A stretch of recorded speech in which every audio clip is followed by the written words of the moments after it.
Hello, respectable audience. My question is 25 divided by 5 times 5.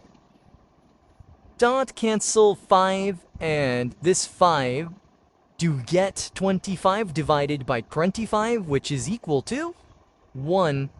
But remember that 1 is not correct answer. So, we will solve this question as 25 divided by, this is single term, 25 divided by 5, we can solve it as it is 5 times 5.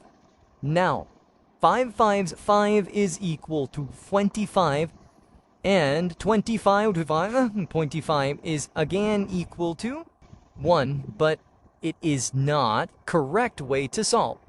First of all, we have to divide because according to PEMDAS, we have to move from left to right. So 25 divided by 5 will be solved first to get 5 times 5. Now it is simple. 5 times 5 will be equal to 25, which will be our answer. Thank you for watching and subscribing my YouTube video.